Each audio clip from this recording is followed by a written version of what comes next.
made a couple of really strong claims about carbon neutrality and energy efficiency without much data. So I'm curious about what makes you think it's carbon neutral? I mean, the wastewater treatment plant normally puts out CO2, it normally puts out methane and CO2, and you got to burn the methane, which produces CO2. So how much CO2 do the algae really store? Do you do a carbon balance on the system? We don't have like actual numbers to back it up, but well, actually, we did do kind of informal analysis of it. We took a formula for the algae, figured out how much carbon dioxide it'll take, and we found that we'd have to add carbon dioxide to the system to get an optimal growth for the algae. So, add like compared to what's coming out of the secondary or what's coming out of the digest? Just compared to what's in the air naturally. So we're just saying in a general sense that algae is a carbon neutral fuel source. So we're saying that, because the algae is taking up CO2, it's releasing CO2 when it's producing fuel, but it's taking up that CO2 when it's growing.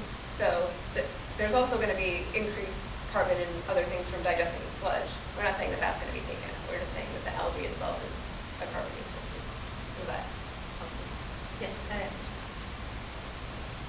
A couple of questions. One is the alkalinity you added and it didn't seem to have much of an effect. Did you see a drop in alkalinity, but you still had enough at the end of the digestion to make the addition not needed?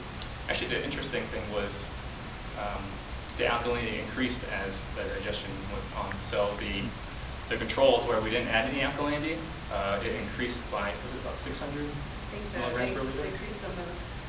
Yeah, it had about 600 milligram per liter increase in alkalinity. So if you don't even add alkalinity, the process will still continue.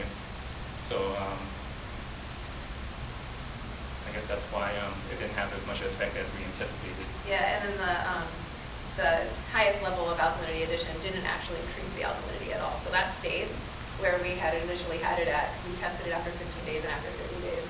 And so the one that had the lowest alkalinity, which started with about only 70 milligrams per liter as the EWRI, that increased 600 milligrams per liter. And the middle one increased, I can't remember, but it was in between maybe 400 or... Is the pH stable? Yeah, the pH stayed around above like 6.5, 7.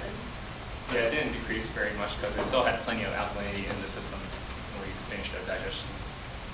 The other question I had was, for your algae, your Senodesmus, you showed it removed a lot more of the nitrogen and phosphorus versus the chlorella.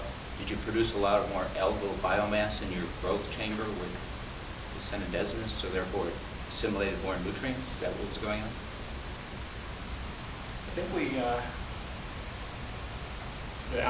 Senodesmus did get a little more, we got a little more biomass out of that than the chlorella, so it looked like it had faster growth rates than yeah. We're generally getting, we didn't test those particular, that growth time in particular, but generally whenever we're testing our Senodesmus and our chlorella for densities, our Senodesmus is always more dense. It seems to grow faster, or grow better in that environment. So it could have assimilated more of the nutrients. Yeah. Okay, great talk. I just had one comment about the energy part. For algae, my impression of that, as far as carbon neutrality, is that it's useful if it can offset other sources of energy. Right. So, I mean, that's basically what I guess the thinking is for it. So. Right, but you weren't actually producing any more methane. So you weren't generating any more energy than you would have generated without the algae there. Yeah, we were, because the algae was being digested at just the same rate as the sludge. So if you could digest that algae in a separate anaerobic digester and get just as much as the sludge.